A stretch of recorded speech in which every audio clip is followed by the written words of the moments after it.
आ रही है बिना किसी मुआवजे के, आप इसको किस रूप से देखते हैं? देखिए, पहली बात तो जो आज 13 अगस्त को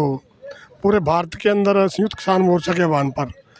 कॉरपोरेटो भारत छोड़ो का नारा है, उसके तहत आज पूरे हिंदुस्तान के अंदर आज बड़े पैमाने पर किसानों के प्रदर्शन हो रहे हैं। कभी हिंदुस्तान की पार्लियामेंट में अपना लेबर सेफ्टी बिल के एक्ट के अगेंस्ट भगत सिंह और उनके साथियों ने ये नारा लगाया था कि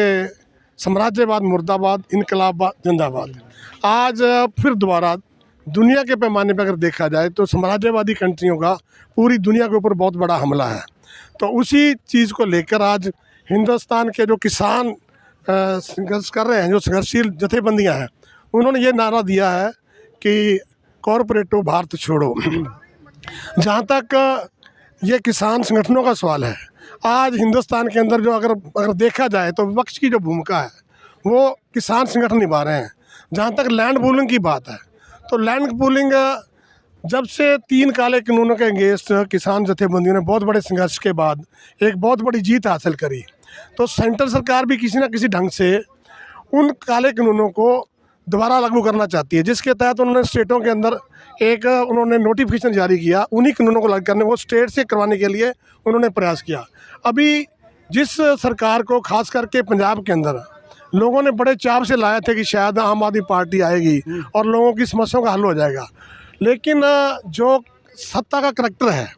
वो लोग बार बार देख रहे हैं कि जिन लोगों को बड़ी उम्मीद के साथ चुनते हैं, लेकिन जब वही लोग सत्ता पे काबिज होते हैं, उन लोगों की बोल भाषा सब बदल जाती है और वो लोक विरोधी शक्तियों के साथ खड़े होकर लोक विरोधी कार्य करने में संलिप्त हो जाते हैं। जैसे आपने लैंड पूलिंग की बात की, तो पंजाब के अंदर लैंड पूलिंग एक्ट जो लेके आए कि सरकार द्वारा किसानों के जो ज़मीन है उसकी सीधी सीधी मतलब ये लूट का प्रयास किया। लेकिन जो संगठित किसान थे और जिस तरह किसानों ने खड़े होकर उनका विरोध किया, उसके अगेंस्ट उनको ये लैंड पूलिंग पॉलिसी वापस लेनी पड़ी। हरियाणा में लैंड पूलिंग पॉलिसी किस तरह से इफेक्टिव करेगी कहती कोई, ये इसके ऊपर थोड़ा मैं वही कह रहा हूँ कि उसी तर्ज के ऊपर हरियाणा के अंदर भी लैंड पूलिंग पॉलिसी लाई गई है। अब होना तो ये चाहिए कि जो बंजर ज़मीनें हैं उनके अंदर अगर आप बस्तियां बनाना चाहते हो, लोगों को बसाना चाहते हो, तो वो जो फर्टाइल एरिया नहीं है वहाँ पे इस तरह का अगर कार्य करना चाहती है सरकार तो कर सकती है। लेकिन क्योंकि सरकार की नीयत यह है कि लोगों की फर्टाइल ज़मीनें जो उन्होंने बड़ी मेहनत से उपजाऊ बनाई हैं उनको खोज के बड़े बड़े कॉरपोरेटों के हवाले करना, उसके तहत या किसी अभी देखा जाए लैंड पूलिंग के तहत जो ज़मीन ये ले रहे हैं कि अभी तक मोहाली जैसे शहर जो इन्होंने कभी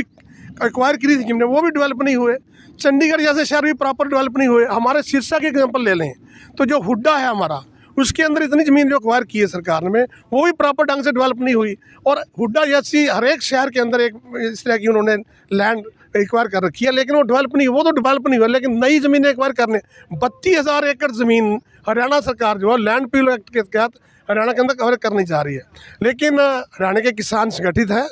और जिस तरह पंजाब ने एग्जाम्पल सेट किया है, बिल्कुल उसी पैटर्न पे हरियाणा के किसान भी सरकार के अगेंस्ट खड़े होंगे और सरकार को ये एक्ट वापस लेने के लिए मजबूर करेंगे। निश्चित तौर पे आपने ये बहुत बड़ा सवाल उठाया कि सरकार ने बहुत सी ज़मीनें एक्वायर की हैं और अभी तक वो विकसित नहीं हुई और उससे हरियाणा के और पूरे देश के खाद्यान्न पे भी उसका असर आया है, क्योंकि वो एरिया फर्टाइल था और वहाँ बहुत से उत्पादन होता। ये तो बहुत बड़ा सवाल है। लेकिन इसके साथ साथ दूसरा सवाल मेरा ये है कि देश में आज जिस रूप से केंद्र सरकार अमेरिका के साथ जो दूध के और दूसरे समझौते करना चाहती है, तो भारत के पशु उत्पादक पे फिलहाल आप क्या स्थिति देखते हैं उनकी? और ये आने के बाद अगर समझौता सरकार किसी रूप से कर लेती है, हालांकि सरकार ने अभी इससे डिनाई किया है, लेकिन अभी बैकडोर से क्या करेगी, क्योंकि सरकार की विश्वसनीयता भी अपने आप में दांव पे लगी हुई है। तो आप इसको क्या समझते हैं, अगर ये होता है तो किसान को किस रूप से प्रभावित? ये एक बहुत ही अच्छा आपने सवाल किया है कि हम देख रहे हैं कि जब से वैसे तो अमेरिका जब से भी हौद में आया है तो ये लगातार दुनिया के ऊपर अपनी धौंस पैदा कर रहा है, लेकिन अभी इस तरह मतलब राष्ट्रवाद के नारे के अगेंस्ट पूरी दुनिया के अंदर एक बवाल मचा हुआ है और ये इस तरह की शक्तियाँ उभर के अलग अलग मुल्कों के अंदर हावी हो रही हैं। उसी के तहत जब से ट्रंप आया है तो ट्रंप ने अपनी जो साम्राज्यवादी नीतियों का बिल्कुल डंडे के बल पे वो दुनिया के ऊपर लागू करना चाह रहा है और उसी के तहत ये जो फ्री ट्रेड एग्रीमेंट है वो करना चाह रहा है। अब जैसे पहले भी बहुत सारे लोगों ने बताया कि अमेरिका अपने किसानों को बहुत बड़े पैमाने पर सब्सिडी दे के और वो अपने लोगों को बचा रहा है, अपनी किसानी को बचा रहा है। अमेरिका बहुत सारा अपना अनाज समुद्र के अंदर गिरा देता है मार्केट को सेटल करने के लिए,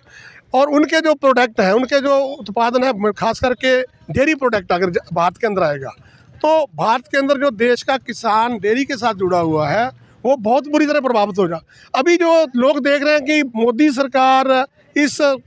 एक्ट को, इस कानून को मानने के लिए, इस एग्रीमेंट को मानने के लिए आनाकानी कर रही है, उसके पीछे जो बेसिक कारण ये है, एक तो किसानों के आंदोलन इतने बड़े खड़े हो रहे हैं कि उससे मोदी सरकार डरी हुई है। दूसरा, जो गुजरात ज़्यादा स्टेट जहाँ से ये सरकार चुन के आती है, जहाँ से मोदी चुन के आए हैं, गुजरात के अंदर डेयरी जो डेवलपमेंट है, डेयरी जो अपना उद्योग है वो बहुत बड़ा डेवलप है। और अगर मेरा गलत ना हूँ तो एशिया के अंदर सबसे बड़ी डेयरी फार्मिंग जो हो रही है, जो अमूल उनकी डेयरी है, वो एशिया की दूसरे नंबर की सबसे बड़ी डेयरी है उनकी, जो गुजरात में मतलब जिसको बनाया गया है। तो मोदी सरकार खुद ये सोच रही है कि अगर अमेरिका के साथ ये ट्रेड एग्रीमेंट साइन हो गया तो अगर अमेरिका की ये वस्तुएं भारत के अंदर आ गई तो उनका जो बेसिक स्टेट है वो भी उनके अगेंस्ट खड़ा हो जाएगा। तो मैं ये समझता हूँ कि अगर ये फ्री एग्री ट्रेड जो अगर लागू होता है तो हिंदुस्तान के, चाहे वो दुग्ध उत्पादक पशुपालन उद्योग है, चाहे वो खेती का उद्योग है, ये बहुत बुरी तरह प्रभावित होगा और किसान खास करके हिंदुस्तान के उजाड़े के कगार पर खड़े हो जाएंगे। निश्चित तौर पे ये बड़ा एक सवाल है, क्योंकि बालमार्ट जैसी कंपनियां दुनिया के किसी की कोने में से वो सस्ता दूध ले आके भारतीय मार्केट में पटक देंगी, और वो दूध इतना सस्ता होगा, कनाडा, डेनमार्क जैसे देशों में आज भी, और भी यूरोप के बहुत से देश हैं जो बहुत दूध उत्पादन करते हैं और जिनके किसानों को लगभग 80% सब्सिडी मिलती है। वो बहुत बड़ी चुनौती हो जाएगी दूध उत्पादक किसानों के लिए, एक बहुत बड़ा सवाल है। लेकिन इसके साथ साथ एक चीज़ मैं आपसे और जानना चाहूँगा कि हरियाणा के किसानों में एक बहुत बड़ी बेचैनी है पानी को लेकर।